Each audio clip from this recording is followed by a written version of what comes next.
Que alegria estar aqui com vocês nessa noite. Quantos já me ouviram pregar alguma vez? Nossa, quanta gente. Tem um casal de discípulos que já ouviu várias vezes ali, né? Glória a Deus, queridos. Realmente eu estou muito feliz, pastores, pela honra do convite, pela confiança de vocês, né? Num momento como esse, de tanta festa, né? Eu só lamentei que semana passada eu estava fora de Ribeirão e fui acompanhando aí pelas redes sociais, né? O evento de inauguração, amigos tão preciosos ministrando aqui. Realmente uma alegria. E eu não acredito em coincidências, né? Quando o pastor James falou aqui sobre a unção profética, eu me arrepiei. Meu pastor fala que, em se tratando de mim, arrepiar não significa nada, que eu arrepio por tudo, mas não é verdade isso não, né? Foi um arrepio profético aqui, porque desde que assim, se confirmou que eu estaria aqui, apesar das férias, né? Eu como estaria aqui em Ribeirão e assim, o pastor James falou, não, Deus vai arrumar tudo, você vai estar lá. Ele falou com uma convicção que o Espírito Santo me amarrou aqui, me trouxe até aqui. Ainda que eu esteja em Ribeirão, normalmente férias, o pastor precisa muito de férias, mas eu senti realmente que eu deveria estar aqui. E o tema da ministração é que o Senhor, assim, sem nenhuma hesitação, que às vezes a gente, o que eu vou trazer, Senhor, o que eu vou falar em determinado evento, mas não, desde que ficou estabelecido que eu estaria aqui, está aqui aberto na minha frente, um chamado profético. Esse é o tema da ministração. E eu entendo que tudo que o Senhor está fazendo aqui nesta noite tem um caráter profético. E o último vídeo que foi transmitido, vai ficar disponível nas redes sociais, mexeu muito comigo, gente. A missão de vocês é assim, algo profundo, maravilhoso, né? Assim, falou sobre viver os milagres da igreja primitiva. Isso todo mundo quer. Toda igreja pentecostal carismática quer isso. Mas quando foi declarado, ainda que custe a mesma perseguição, é o que nós queremos. É isso, queridos. É isso. Isso que envolve um chamado profético. A gente viveu uma geração, né, nas últimas 2 décadas, onde muito foi falado e feito em termos de ministério profético. Mas em algum momento se perdeu a essência do que é ser um profeta. De maneira especial, hoje, eu queria olhar para o chamado de um profeta. Eu me identifico muito com ele, o profeta Jeremias. A passagem sobre a qual nós vamos ministrar aqui, está no capítulo 1 do profeta Jeremias, sempre mexe muito comigo, porque eu me lembro de uma experiência que eu tive. Eu conheci Jesus com 13 anos de idade. Eu sei que tem alguns aqui que estão nessa faixa, 13, 14, eu vi aqui, né? Até mais novinhos também na coreografia. Que bênção, né? Você poder estar diante do Senhor já numa idade muito nova. Com 13 anos eu fui apresentado a Jesus num ambiente de muito poder. Imagina poder, gente. Gente sendo curada, gente falando em línguas, gente que nunca tinha ouvido, que hoje em dia, né? Você, por causa de rede social, tanta coisa assim, mesmo quem não é pentecostal já ouviu alguém falando em línguas. Mesmo que não é convertido, já ouviu, porque tem tantas canções, o pessoal começa a salmodiar. Mas quando eu tinha 13 anos não era assim. Eu lembro que meu pai tinha passado por um retiro que mexeu com ele. Na semana seguinte ia ter outra edição daquele retiro. Ele, sem me perguntar, me inscreveu, eu e minha irmã. Eu com 13 e minha irmã com 14 anos.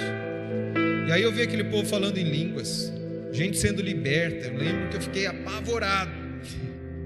Quando eu vi a primeira vez na vida endemoniamento, eu me deu vontade de sair correndo. Eu só não saí correndo porque maior que o meu medo era a minha timidez. Eu fiquei lá congelado, assim, morrendo de medo mesmo, né? Aí de repente meu primo, que tem a mesma idade que eu, do meu lado, começou a falar em línguas. Falei, meu Deus, um trem pegou esse cara aqui, né?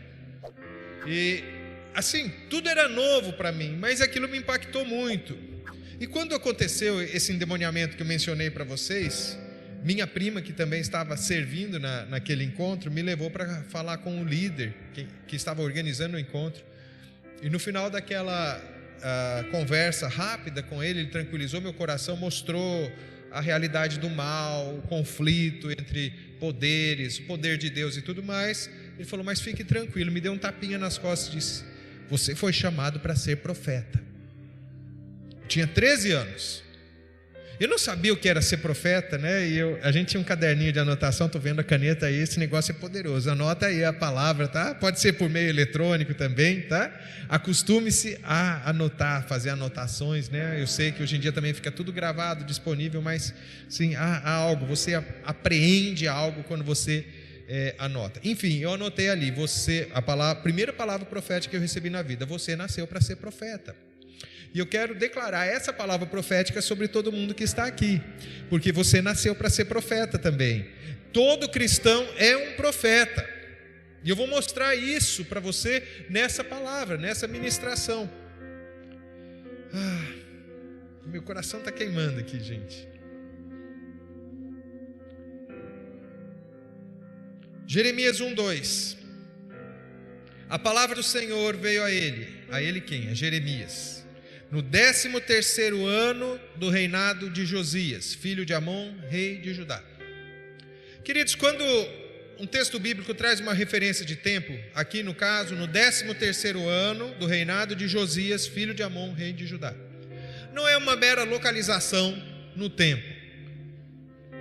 O escritor sagrado, ou melhor, o Espírito Santo, quer mostrar uma realidade. Vocês se lembram como começa o capítulo 6 do profeta Isaías? No ano em que morreu o rei Uzias. Aí você que conhece o texto, Isaías se dirige ao templo e tem uma visão grandiosa do Senhor, né? Mas por que no ano? Podia colocar no ano tal, né? No ano em que morreu o rei Uzias, porque a nação estava numa instabilidade.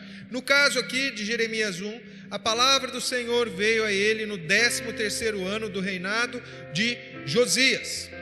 O que estava acontecendo no 13º ano do reinado de Josias? Vou escapar um pouquinho de Jeremias e vou para segundo livro de Crônicas, capítulo 34, verso 3. Preste atenção na sequência temporal aqui. No 8º ano do seu reinado, está falando de Josias. Lembram-se? Lá atrás, era no 13º ano do reinado de Josias, veio a palavra do Senhor a Jeremias. 13º ano de Jeremias, aliás, do rei Josias. No 8º ano do seu reinado, do reinado de Josias, sendo ainda bem jovem, ele começou a buscar o Deus de Davi, seu predecessor, Josias. No 12º ano começou a purificar Judá e Jerusalém dos altares idólatras, dos postes sagrados, das imagens esculpidas e dos ídolos de metal. 12º ano, Josias, que começou a reinar praticamente um pré-adolescente, uma criança, um pré-adolescente. Ele foi, é lógico, acompanhado por homens de Deus, por sacerdotes que o instruíram. Por quê? O avô dele foi um dos piores reis de Israel, Manassés. E aí, não bastasse o avô dele ter sido um péssimo rei, acho que o pai dele, Amon, foi um rei pior ainda, talvez o pior dos reis de Judá. Mas ele escolheu diferente. E aqui já tem uma primeira verdade: não importa a sua história natural, não importa a sua linhagem, como nós ouvimos o irmão aqui, Jesus foi encontrá-lo atrás das grades, e ele se tornou livre ali, não tinha grade mais que pudesse prender interiormente. Então você pode decidir diferente, não importa a sua linhagem natural, você agora é parte de uma linhagem espiritual, uma família espiritual bendita, lavado pelo sangue de Jesus. Amém? Então, depois de 2 reinados que trouxeram maldição a Judá, um bom rei, um excelente rei, começa a governar. E no 12º ano, ele começa a purificar, porque as práticas idólatras, sacrifício de crianças, inclusive, coisas abomináveis aconteciam. Ele começa a limpar. Isso significa o quê? No 12º ano, um avivamento começa a acontecer. E a palavra do Senhor vem a Jeremias, como nós vimos em Jeremias 1:2, no 13º ano. Fazia um ano que tinha começado a limpeza. Imagina um ambiente de avivamento, um bom rei trazendo a nação de volta para o Senhor. E aí você deve imaginar, então Jeremias começa a profetizar palavras de bênção, palavras de prosperidade. Queridos, ele trouxe sim algumas palavras de redenção, mas Jeremias foi um profeta que confrontou. porque é necessário, no tempo em que uma nação, um grupo, uma cidade está sendo visitada, é necessário que nós continuemos a ser confrontados. Sabe, eu quero profetizar sobre vocês que há um chamado particular para a comunidade, para todos os povos, que é um chamado diferente ali da comunidade cristã, onde eu sou um dos pastores, que é diferente da comunidade Esmirna. Todos nós estamos para somar, ganhar esta cidade, ganhar as nações da terra, mas cada um tem um carisma específico, e dentro do carisma de vocês, muitas coisas vão acontecer aqui. Eu sinto dentro de mim assim uma convicção de uma expansão, sabe? Eu quero assim glorificar ao Senhor em primeiro lugar, mas assim honrar vocês, pastores, que mantiveram uma visão que foi perdida por grande parte da igreja no Brasil, olhar essas bandeiras aqui e saber que vocês não são um grupo fechados em si mesmos, que vocês olham para fora, para o Brasil e para as nações. Porque, queridos, nos últimos 20 anos a igreja se voltou muito para si mesma. Houve muito crescimento no Brasil, mas virou meio uma atividade interna. E à medida que vocês vão semeando nas nações, em todos os sentidos, sejam ofertas financeiras, mas sobretudo ofertas de vidas que vocês mandam. E eu quero profetizar aqui sobre o Atos 17, que muitos serão chamados. Deixa Deus plantar sonhos no teu coração sobre nações. E pastor James, pastor Isaac, não temam assim, de enviar, não, porque para cada um que vocês enviarem, Deus levanta outros 10 aqui, para serem enviados, Ele continua levantando. Amém? A igreja que entrega é a igreja que recebe. Amém? Então há um chamado específico, mas vocês não podem perder de vista que no meio da alegria, como nós cantamos aqui sobre o Salmo, que fala sobre semear, lançar semente com lágrimas e colher com alegria. No meio da colheita nós precisamos nos lembrar também que houve um tempo de lágrimas, e nós precisamos estar aos pés do Senhor, numa vida de santidade, não perder de vista. E eu percebo, queridos, e aqui falando em termos macro, a igreja no Brasil, sei que eu falo para uma audiência em maior parte de jovens aqui, mas só para você conhecer um pouquinho de história. Anos 80 e 90, final da década passada, do milênio passado, a igreja do Brasil experimentou um crescimento maravilhoso, espantoso. E aí veio até uma influência de alguma linha teológica dizendo: não, está tudo ganho, é a igreja. A igreja virou capa de revista famosa no Brasil, a revista Veja. Não sei como que está agora, mas era a revista de maior circulação nacional. Todo mundo lia Veja. Uma capa assim, com uma jovem e aquela multidão atrás, em segundo plano, com o rosto pintado de verde e amarelo. E o título, a manchete de capa era A Nação Evangélica. E aí todo mundo aplaudiu. Confesso para vocês que eu fiquei com medo. Porque é lógico, eu estava feliz com o crescimento da igreja. Mas a pergunta que veio ao meu coração: será que a nação evangélica está sendo uma nação menos corrupta? Será que é uma nação que está olhando para o menos favorecido? Será que está se tornando uma nação mais santa? Eu tinha dúvidas e eu, no fundo, achava que não. Lógico, havia uma melhora, coisas estavam acontecendo, práticas supersticiosas estavam caindo. Por outro lado, tinha algumas práticas supersticiosas entrando em parte da igreja evangélica também, mas não vou nem entrar nisso. Mas assim, algo estava acontecendo, mas não era isso que atraía o meu coração. Anos depois, a mesma revista, um articulista, ele não está mais lá, acho que tem uns 5 anos isso. Eu gosto muito do que esse homem escreve, ele não é cristão, pelo contrário. O nome desse jornalista é J.R. Guzzo. Ele escreveu um artigo chamado Essa Gente Incômoda, falando da gente, dos evangélicos. E ele chegou a ser um pouco preconceituoso, costumes horríveis, ele falava alguma coisa assim a nosso respeito. Ele tem boas ideias, mas alguns irmãos se ofenderam, gente que eu admiro, cantores famosos, né? Cantores cristãos famosos, saíram, escreveram, ele não tinha o direito de fazer isso, que visão preconceituosa.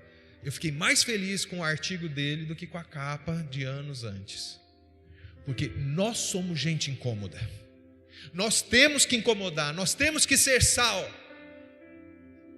nós temos que ser profetas. Não importa se o governo estabelecido nessa nação é de centro, de direita, de esquerda, a igreja governa, a igreja está acima disso. É a igreja que determina o tom espiritual de uma nação. Não é quem ocupa o Palácio do Planalto, a celeuma agora é por causa dos ministros do Supremo, não são eles. Nós temos um justo juiz que está muito acima deles.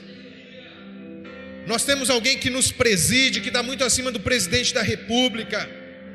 E nós temos uma legislação muito superior àquilo que é feito nos porões do Congresso Nacional. A igreja não pode se misturar com isso, nós estamos acima disso. É claro, não estou falando que é para você ser um alienado, um cego, nada disso, tem que se envolver. Se alguém aqui, eu creio que mais cedo ou mais tarde, Deus vai levantar gente aqui para agir na política, mas é para ser sal, não é para se misturar, é para fazer a diferença. Profeta faz a diferença. Jeremias fez a diferença. O que aconteceu com Jeremias? O que compõe um chamado profético? Jeremias 1, de 4 a 10. Enquanto você localiza, vai ser projetado? Não está sendo, tá? Enquanto se projeta ali esse texto, deixa eu contar a minha experiência com esse texto. Falei para vocês que eu tinha 13 anos quando eu fui exposto ao poder de Deus, quando eu fui apresentado a Jesus. E aí com 14 anos, eu entrei numa crise. Eu estudava música e eu pretendia... estava me preparando para seguir a carreira como músico clássico. Eu estudava piano, estava tudo certo para estudar fora do país e tudo mais, e de repente eu tinha conhecido Jesus, e Jesus causou uma bagunça santa no meu coração, derrubou muitos ídolos e começou a me inquietar com relação a chamado. Acho que eu não contei um detalhe sobre esse evento onde eu fui exposto a Jesus. Os pregadores eram, alguns deles, né? A pastora Janete, pastor Jefferson, bispo Zezinho, né? Por isso estou em casa aqui falando para vocês, né? Lógico que eles são muito mais velhos do que eu, né? Você deve estar vendo aqui a diferença, né? Fisicamente. Eles não são tão mais velhos, não. Mas, enfim. Mas naquele tempo, queridos, aquela questão do chamado, do ser profeta, de ter um chamado para o ministério, começou a soar mais forte. Se eu seria um músico ou se eu seguiria o ministério. Deus adiou um pouquinho, porque naquela época eu ainda estava inserido num contexto da Igreja Católica. Esse evento que eu falei para vocês era um evento da renovação carismática. Eu acho que Deus de propósito adiou, porque senão não teria o pastor Antônio, teria o padre Antônio. A Cláudia, quando me ouve pregar isso, fala: misericórdia, né? Graças a Deus que retardou aí um pouco o seu chamado e tal. Cheguei a visitar seminário, mosteiro e tudo mais, né? Deus tinha um chamado superior para mim, glória a Deus por isso. Mas só para vocês entenderem, nesse momento em que eu estava nesse conflito, eu falei: Deus, eu preciso da tua palavra. E Deus falou comigo exatamente nesse texto. Por isso esse texto mexe bastante comigo, eu tenho certeza que vai mexer com a sua vida. E é provável que, assim como eu, você se identifique também com algumas características do profeta Jeremias. Jeremias 1, de 4 a 10. A palavra do Senhor veio a mim dizendo: antes de eu formá-lo no ventre, eu o escolhi. Antes de você nascer, eu o separei, o designei profeta às nações. Segunda vez que Deus me falava que eu seria profeta. Primeira vez foi naquele evento. Fique tranquilo, Deus te chamou para ser profeta. E aqui ele me falou novamente. Mas eu disse: soberano Senhor, eu não sei falar, pois sou ainda muito jovem. O Senhor, porém, me disse: não diga que é muito jovem. A todos a quem eu o enviar, você irá, e dirá tudo o que eu lhe ordenar. Não tenha medo deles, pois eu estou com você para protegê-lo, diz o Senhor. O Senhor estendeu a mão, tocou a minha boca e disse-me: agora ponho em sua boca as minhas palavras. Veja, eu hoje dou a você autoridade sobre nações e reinos, para arrancar, despedaçar, arruinar e destruir, para edificar e para plantar. Amém? Essa é a palavra do Senhor para você, querido. Falou comigo quando eu tinha 14 anos. Continua a falar, é a palavra eterna de Deus. E nessa noite, essa palavra vai tocar o seu coração. E a palavra vai vir com o poder de transformar algumas convicções, de plantar novas convicções em você também. Você vai entender que você é um profeta. Eu sei que quando eu falei, que essa palavra eu libero sobre a sua vida, você é um profeta, alguns falaram amém, meio no ímpeto assim, mas até o final desta ministração, que eu prometo para vocês que será breve, você vai dizer: Deus me chamou para ser profeta. Amém? O que envolve então um chamado profético? Envolve em primeiro lugar, queridos, o soar da voz de Deus. Os versos 4 e 5 traz o seguinte: a palavra do Senhor veio a mim dizendo. A palavra de quem? A palavra do Senhor. Então é a voz de Deus. Antes de eu formá-lo no ventre, eu o escolhi. Antes de você nascer, eu o separei e o designei profeta às nações. Deus é quem escolhe. Deus é quem chama. Deus, na verdade, queridos, chama todo mundo. Você sabia disso? Mas o chamado dele se torna eficaz. Ele tem um resultado na sua vida quando você responde através da fé ao chamado. Aí o chamado começa a frutificar em você. Mas é Deus quem chama, é Ele quem escolhe, e Ele apontou para você. Não há pessoa alguma que não tenha um chamado da parte de Deus. Houve um tempo em que eu olhava para mim mesmo, queridos, e eu pensava: não é possível, com tantas limitações, eu sou um improvável. E hoje, com propriedade, eu posso dizer que Deus ama escolher os improváveis, aqueles que sentem que não estão prontos. Não espere estar pronto para dizer sim ao chamado de Deus, senão você nunca vai dizer. Quem está pronto? James estava pronto para o ministério.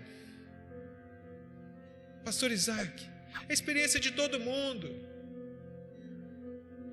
Gabriel, às vezes o chamado parece que é maior que você, não é? As responsabilidades. Mas eu sei, e aqui é para você mesmo, Deus tem um chamado para você. Eu sei que o Senhor te chama a guardar o seu coração, mas isso já acontece. As jovens olham para você e se inspiram. Eu sei que isso é um peso, é uma responsabilidade, e tem que ser também, porque a gente tem que zelar pelo testemunho. Mas é o Senhor que te guarda. Ele é o seu respaldo. E se existe algo sobre a minha vida que pode te abençoar, eu declaro que vem sobre você agora. Porque eu era o mais improvável dos improváveis. Mas o que eu posso fazer? Se Ele designou, se Ele chamou. Deus, em nome de Jesus, Senhor, Tu me deste essa capacidade de me mostrar quando eu estou diante de um homem de Deus, de uma pessoa de Deus, de um homem, de uma mulher de Deus. O Gabriel é um homem de Deus, Senhor. Eu sei que é uma luta na alma dele enquanto eu digo isso, porque a alma dele começa a mostrar as limitações dele. Mas Tu estás dizendo para ele: ei, sou eu. Não se trata de você, se trata de mim. Eu estou te levantando. Tudo que eu preciso é o seu sim. E você não faz ideia do sorriso que você colocou na minha face quando você disse o seu primeiro sim. E a cada sim que você tem dito, eu continuo a derramar da minha presença, da minha alegria, da minha capacitação. Sou eu, ei, sou eu. Aleluia, aleluia, aleluia. Obrigado, Jesus. Deus escolhe. É Ele quem determina o chamado. Como eu falei, assim, no coletivo, tem um chamado aqui para a comunidade de todos os povos, para a Igreja Batista Renovada, para a igreja do pastor Sérgio Martins é Batista Renovada também, tantas outras igrejas, mas é um chamado específico, e o chamado é diversificado no meio do corpo de Cristo. É um chamado para cada um de vocês. Mais do que isso, Ele não fica olhando para você, o que será que o Cláudio vai fazer? Não, Ele já sabia, antes de você ser formado no ventre da sua mãe, você foi gerado no coração de Deus. Ele te chamou à existência, Ele te deu um nome. E graças a Deus, esse nome agora está no livro da vida. Há uma unção aqui, queridos. Há diferentes maneiras de cumprirmos o chamado de Deus. Há um ministério mais especificamente profético. Foi o que ocorreu comigo, lembram-se? Que o irmão falou, você foi chamado para ser profeta. Um ano depois eu li esse texto e novamente Deus falava sobre ser profeta, um chamado profético. No sentido amplo, como eu disse, todo mundo é profeta, mas no meu caso era um aspecto do ministério. Existe também a profecia como parte do chamado. Eu sei que aqui há evangelistas. O seu chamado é mais para pregar a palavra, mas quando você prega a palavra para uma pessoa que não é salva, você está profetizando também. Porque o que é profetizar, senão declarar aquilo que Deus declara? E quando você declara salvação sobre uma pessoa que precisa de salvação, você está profetizando, ainda que seu chamado seja de um evangelista. Se o seu chamado é para o ensino, se você é um mestre, você também profetiza através do ensino. Então, o elemento profético está em todo o chamado cristão. E também no dia a dia, em qualquer circunstância, quando você fala o que Deus fala, as realidades, você está sendo um profeta. Outra realidade que eu vejo aqui, nesses primeiros versículos, é que Deus é aquele que separa. Ele chama, Ele separa. A palavra separar na Bíblia é a mesma palavra para santificar. Um santo é alguém que foi separado por Deus. Eu quero dizer que você é um santo, sabia? Alguns falaram só para não me deixar sem graça aqui. E talvez, porque, queridos, a gente precisa mudar o entendimento. Eu sei que alguns de vocês, aqui na razão, você já sabe que, sim, a partir do momento em que você é salvo, você foi separado por Deus, então você é santificado. Mas você olha para dentro e você fala, santo? Estou longe de ser um santo. Mas eu vou quebrar o seu argumento agora. Uma das cartas que Paulo escreveu a determinada igreja começa assim: Paulo, apóstolo de Jesus Cristo, aos santificados, aos chamados para ser santos. A tradução não é exatamente assim que deveria ser. Aos chamados santos, ou aos santos em virtude do chamado. É algo assim. E você deve imaginar, puxa vida, Paulo deve ter aberto a carta aos Efésios desse jeito, uma igreja exemplar. Ou a igreja de Roma. Não, sabe para qual igreja ele começa escrevendo assim? A igreja de Corinto. Uma igreja tão santa que no dia da ceia tinha uma refeição antes, e os mortos de fome chegavam antes e comiam tudo. Quem chegava depois não tinha o que comer. Aí quando tinha uma reunião, eu perguntava, e você, é discípulo de quem? Eu sou de Paulo. Não, eu sou dos originais de Jesus lá, eu sou de Pedro. Eu falava, não, eu sou da nova geração, mais descolado, eu sou de Apolo, um discípulo mais dessa geração aqui, mais contextualizado. Aí vinha outro assim, vocês são muito carnais, eu sou de Cristo. Acho que esse era o pior, que ele se achava espiritual. Então uma igreja carnal, dividida, no dia da ceia tinha briga, no culto, pensa numa igreja carismática, um começava assim, diz o Senhor, tal, ele não tinha terminado a profecia, o outro já estava gritando do outro lado, não, ele diz assim, assim, assim, ficava brigando por causa de profecia, a ponto de Paulo ter que dizer, calma, todo mundo pode profetizar, um de cada vez. Pior, imoralidade. Tinha um sujeito lá que estava tendo um caso com a madrasta. E a comunidade quieta, deixando o cara lá. Eu sei que a comunidade cristã para todos os povos tem questões para tratar. Toda igreja tem, a comunidade tem. Mas acho que a gente está um pouquinho melhor que a igreja de Corinto. E Paulo escreveu aos chamados santos. Sabe por quê? Ele está escrevendo para pôr a casa em ordem. Mas a essência de alguém que foi alcançado pelo sangue de Jesus é que nós somos santos. Você pode crescer em santidade, você deve crescer em santidade, mas você não está crescendo para alcançar a santidade, porque você não consegue alcançar. Cristo alcançou para você na cruz. Ele olha para você, que se vê tão pecador, ele vê os pecados do James, da Fabiana, do Gabriel foram transferidos para o Filho do meu amor, e agora a justiça dele foi trazida sobre eles, e são justificados, santificados. Assim cada um de vocês está convencido de que é santo? Eu não sou muito de ficar falando para o pessoal repetir, mas põe a mão no seu peito e fala assim: eu sou santo por causa de Jesus, por causa do sangue de Jesus, eu sou santo. Então é Ele que separa. Nós não podemos produzir aquilo que só Ele produz, mas Deus designa, Ele dá um destino, Ele diz para que é o chamado. No caso de Jeremias, ele seria um profeta às nações. E você?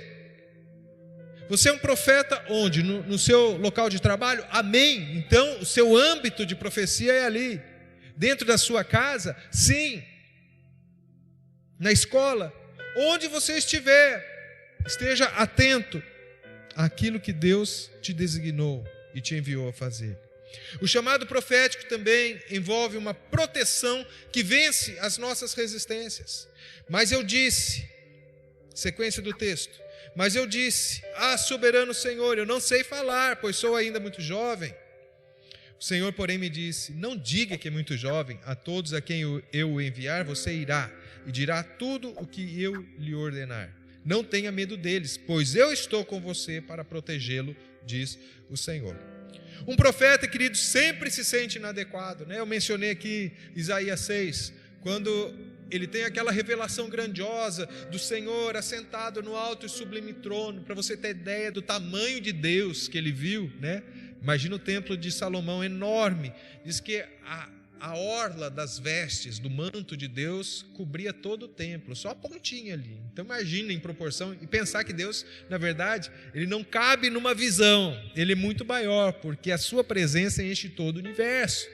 Mas Deus quis mostrar algo da sua grandeza, e ele fica ali maravilhado, e de repente ele diz, ele olha para si mesmo e ele vê que ele está em pecado, e ele diz: eu estou perecendo, ou seja, eu estou morrendo, eu estou perdido. Sempre o profeta se sente inadequado. Essa era um pouco da essência da palavra que eu acabei de trazer para o Gabriel. A gente se sente assim. Sabe, queridos, até hoje, quando eu vou subir numa plataforma para trazer uma palavra, não pense que assim, o Antônio já há tantos anos prega. Dá um frio na barriga, dá aquela sensação: será que eu dou conta? Eu lembro: não dou conta, mas o Senhor é comigo. Eu já pedi para Deus, gente, não tira o friozinho na barriga, não. Eu pedi, porque eu nunca quero depender de qualquer habilidade humana, eu quero depender do Senhor. Amém? Então, o profeta se sente inadequado, ele sente que ele não está à altura da sua missão. Muitas vezes, obstáculos são tão grandes que não são dificuldades, são impossibilidades. E aqui, se você acha que você tem alguma dificuldade, eu vou falar de mim, da minha impossibilidade. Eu era incapaz de falar em público. Quando eu olhava, quando eu pensava nesse chamado que eu li no profeta Jeremias, na palavra que o irmão me disse quando eu tinha 13 anos, que eu seria um profeta, eu dizia amém por educação para as pessoas, porque eu não acreditava, porque não era difícil, era impossível. Eu me formei em letras, no último ano tinha uma disciplina chamada prática de ensino, onde eu tinha que dar uma aula para minha sala, gente que eu conhecia, e as pessoas não acreditavam no que acontecia comigo quando eu ficava em pé. A lousa parecia que tinha 1 quilômetro, gente. Eu não sabia nem, a mão tremia, a boca secava, a língua grudava no céu da boca, o estômago, assim, eu não sei como que não desenvolvi uma úlcera. Eu não estou exagerando. Era assim, e eu não conseguia. Eu falava, tremia. Isso aí é uma porcaria, assim, péssimo, sofrível. Eu conseguia passar porque na parte teórica eu era bom. Mas o pessoal do meu grupo de estudo falava, Antônio, eu não sei o que acontece com você. A gente não entende, porque quando eu discutia seminários e tudo mais, você ia bem, mas falar em público, né? Eu sei, não dá tempo de contar aqui, né? O James falou do seminário Transformados, que é um seminário de cura interior, lá eu conto com mais detalhes aí, por que houve essa dificuldade, né? E tantos fatores contribuíram para isso. Mas o fato é que era uma impossibilidade. Por isso eu sempre me identifiquei muito com esse questionamento, com esse argumento, na verdade, do profeta Jeremias. Eu sou uma criança, eu nem sei falar. Eu não sabia falar, eu não conseguia falar em público. Mas hoje eu estou aqui, não estou? Ei, se eu estou aqui, o chamado de Deus vai se cumprir na sua vida, porque Deus venceu os meus obstáculos, os meus argumentos e as minhas impossibilidades, porque não se trata de mim, se trata dele. Não se trata de você, se trata dele. Não se trata de você, se trata de uma cidade que precisa ser alcançada. Se trata de nações que estão esperando quem vá.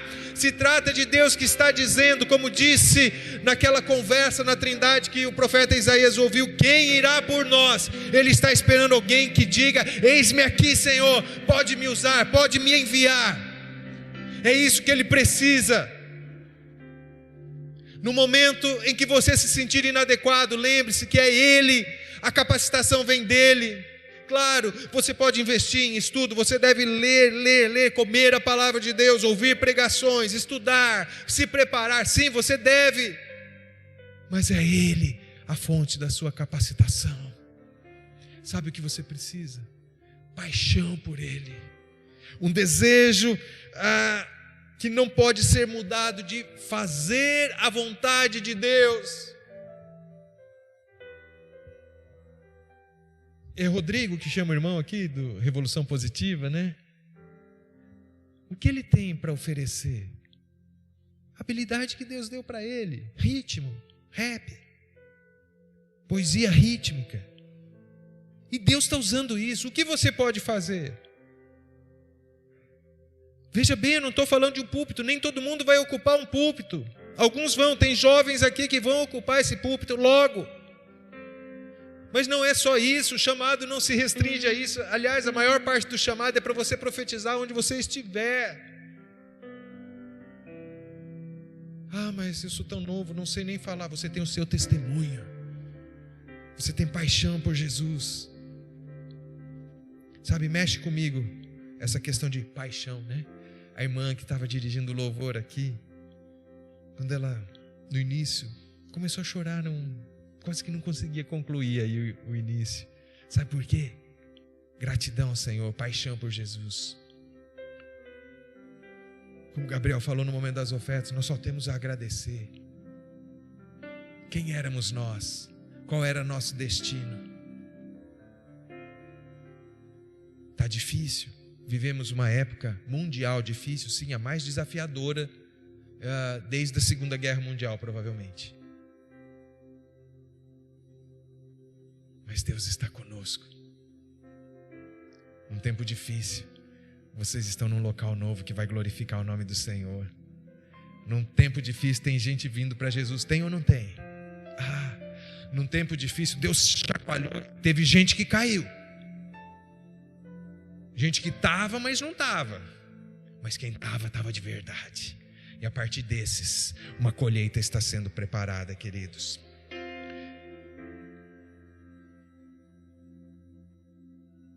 Um chamado, queridos, não deve ser questionado, mas obedecido. Sabe? Quando eu, há muito tempo, lia o início do Evangelho de Lucas, eu ficava meio bravo com Deus. Deixa eu ser sincero com vocês. Por quê? O anjo Gabriel aparece para Zacarias, um sacerdote.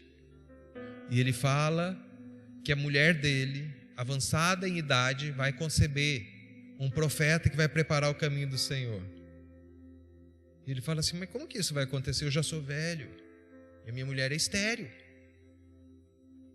que acontece com ele? Ele fica mudo, porque ele duvidou. E aí eu ia um pouquinho mais para frente, o anjo Gabriel aparece para uma virgem que aparentemente faz a mesma pergunta.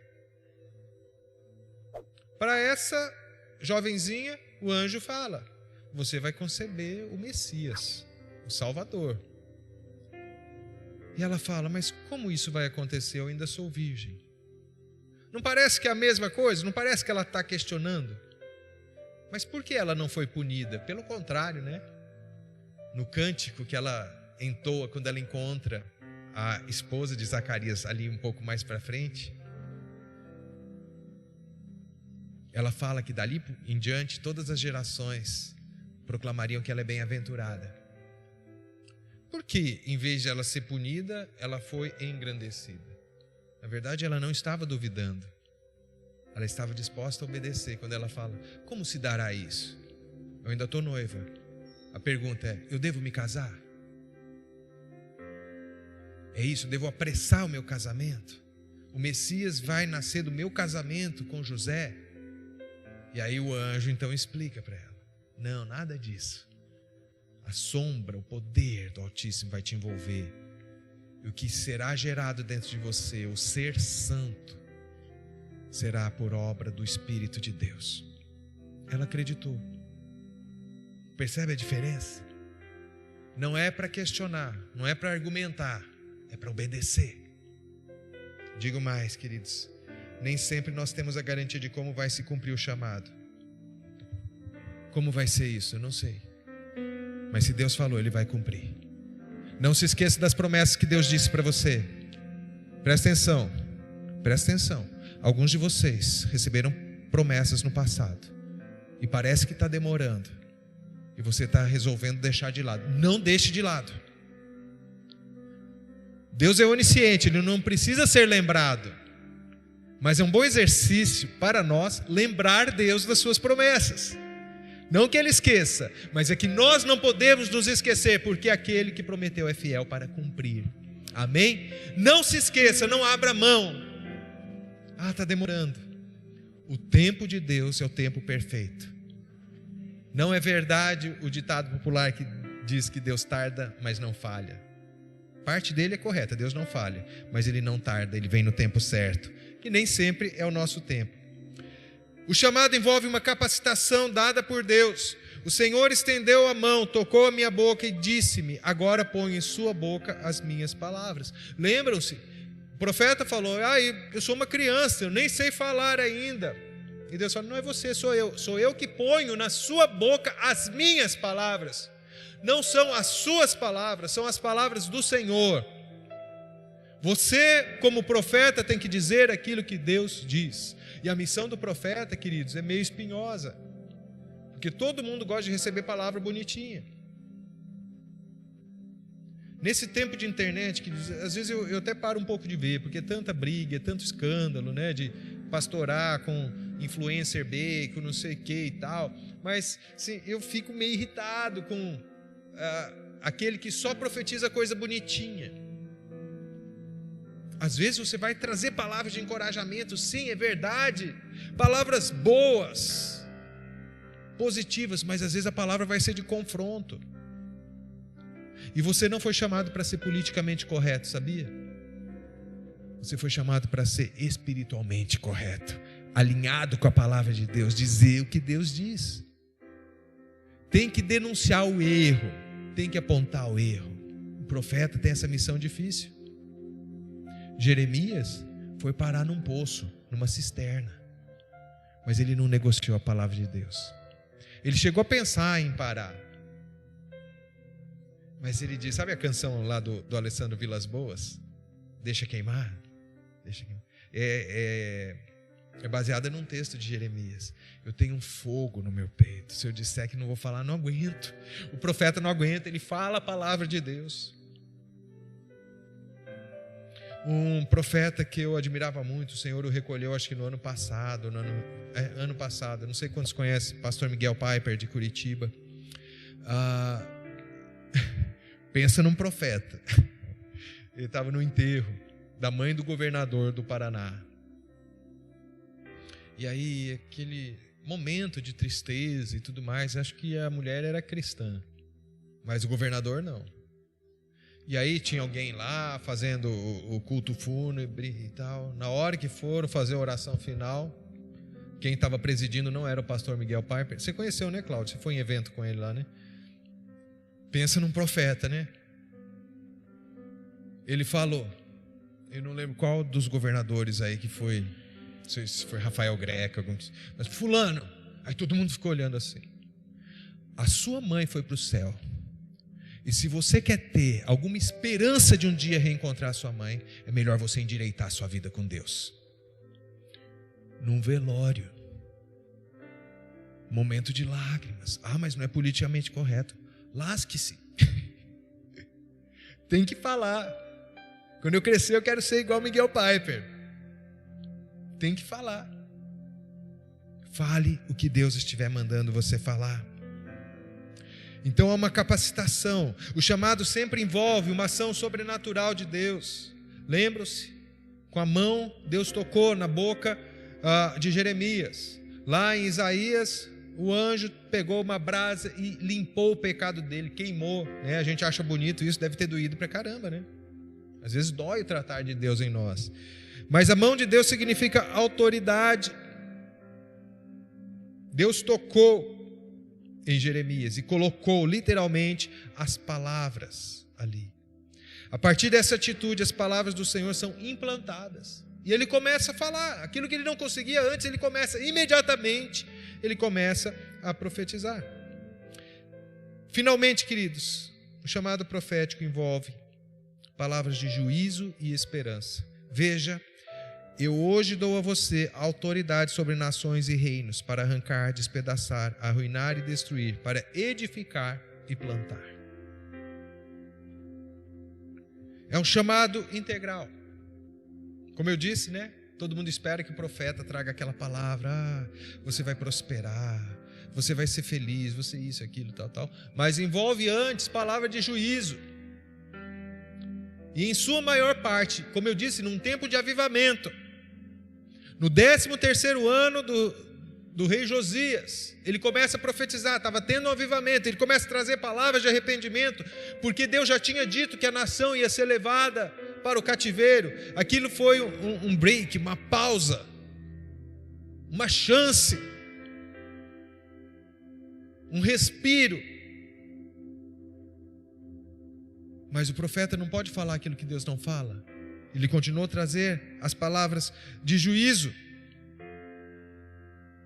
A palavra profética vem para arrancar e despedaçar. Vocês têm que arrancar muitas coisas que estão erradas, em todos os níveis, do coração das pessoas que vocês estão evangelizando, das pessoas da igreja. Tem gente na igreja que tem coisa errada que precisa ser arrancada no coração. A gente precisa ser profeta para nós mesmos em primeiro lugar. Às vezes no seu coração tem coisa errada. Lembra o que o escritor aos Hebreus disse lá? Hebreus 12:15.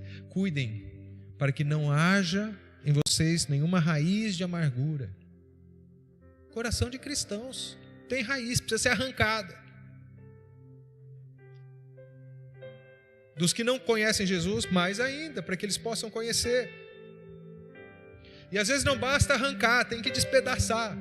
Estamos falando de raiz. Se você tirar uma erva daninha, eu cresci num ambiente rural, queridos. Se você arrancar uma erva daninha e deixar no solo, já aquela raizinha vai, volta.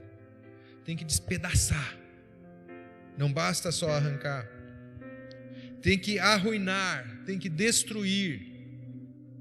Puxa vida, que palavras pesadas. Tem que destruir fortalezas do inferno na vida das pessoas, na vida da igreja, muitas vezes.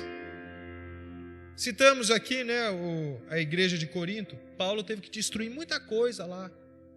A altivez, o orgulho, as divisões. Ele teve que chegar e dizer palavras duras. Em outras comunidades também, aos Gálatas, capítulo 3, logo no início, Paulo fala assim: ó Gálatas insensatos. Isso é na versão bonitinha, porque sabe o que ele estava dizendo? Ó Gálatas burros.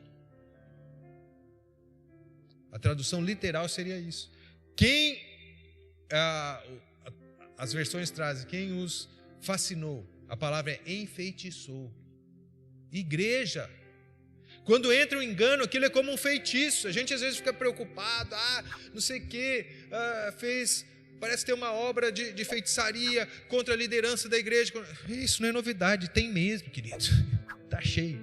Mas sabe o que me preocupa? Não é isso que acontece com a feitiçaria, é quando a feitiçaria entra dentro da igreja. Quando o engano entra. Quando a gente começa pela graça e termina na lei, na religiosidade. Comunidade cristã para todos os povos, vocês têm um chamado para expandir a graça de Deus. A graça não é barata, não é tudo pode, mas é um chamado, venham, que Cristo transforma a sua vida. Eu quero profetizar que nesse primeiro momento, desse novo tempo na vida dessa comunidade, o Senhor vai soprar a sua graça dentro. Eu não tenho muita clareza aqui no meu coração, mas é um senso assim de momentos de júbilo, de alegria na presença de Deus. Queridos, eu sinto de compartilhar algo, isso não está na palavra, né? Até estou me estendendo além, já eu termino, mas eu não quero nunca perder aquilo que acontecia quando eu tinha 13 anos, 14, 15, eu continuei a deixar aquilo ser gerado no meu coração. Eu contava os dias para quando ia ter reunião na igreja, ficava triste, que era só meio da semana e final da semana. Aí hoje em dia tem crente que fica assim, acho que esse domingo não vou não. Pandemia. Está no ônibus, está no supermercado, está no shopping, mas a igreja é o problema. Estou sendo profeta aqui, né? Estou batendo. Mas vocês vão contar os dias para estar novamente na comunhão dos irmãos, na comunhão dos santos. Sabe? Havia uma expectativa naquele tempo. Se vocês perguntarem para o Jefferson, para a Janete, para o Zezinho, a gente nunca pensava assim, será que vai ter milagre, profecia, cura? Não. A pergunta é, quantas curas será que vão acontecer hoje? Porque a gente já sabia que teria. Quantas palavras proféticas eu quero declarar, como foi declarado aqui naquele vídeo, viver os milagres, o tempo da igreja primitiva. Já sabia, uma comunidade envolta no Espírito Santo, nos carismas. Eu quero profetizar um transbordar de dons espirituais, dons de curar, maravilhas, milagres, palavra de conhecimento. Arruinar e destruir, mas tendo feito isso, vamos lançar novas bases, edificar. Arrancou o alicerce ruim, corrompido, podre, põe novos alicerces e vamos edificar uma casa para Deus. Esse lugar, queridos, é muito bonito e a gente chama de templo, né? Eu não faço, tem gente que até briga, não, o templo somos nós. Sim, é verdade, não tem problema chamar de templo, de igreja, tá? A igreja é o povo de Deus, sim, é. Mas assim, isso aqui, a beleza, né? É bonito, esse lugar é bonito, gente, né? Quem passa ali, vê um lugar bonito aqui. Mas nós, a igreja, temos que ser mais bonitos que o templo. Edificar uma casa para Deus, as pedras vivas. Nós estamos sendo levantados como pedras vivas, o apóstolo Pedro disse. Você é uma pedra viva que compõe esse edifício espiritual chamado igreja. E plantar, depois que arrancou e despedaçou, não pode deixar o terreno sem nada, tem que plantar a palavra, plantar alegria, plantar o evangelho, plantar uma semente de transformação na vida da igreja, na vida da cidade e nas nações da terra. Queria te convidar a ficar em pé. Queria convidar o pessoal da adoração também.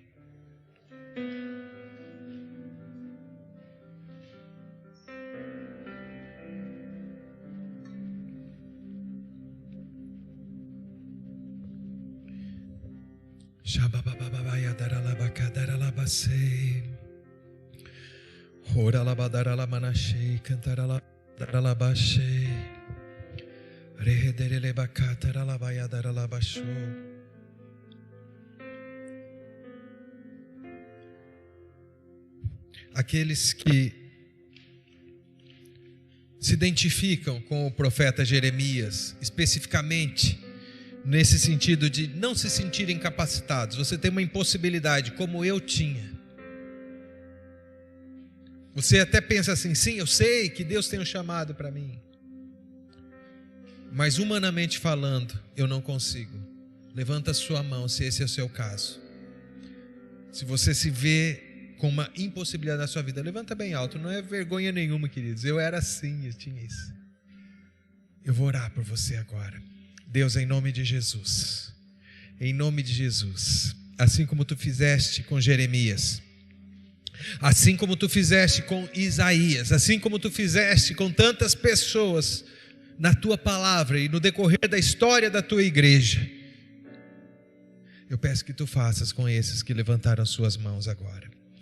Espírito Santo, vence toda resistência agora. Capacita agora, traz o teu fogo, começa a queimar, começa a colocar as palavras, as tuas palavras, na boca desses irmãos, em nome de Jesus. Espírito Santo, aquilo que o ser humano não pode fazer, aquilo que as minhas palavras não podem fazer, a tua palavra pode.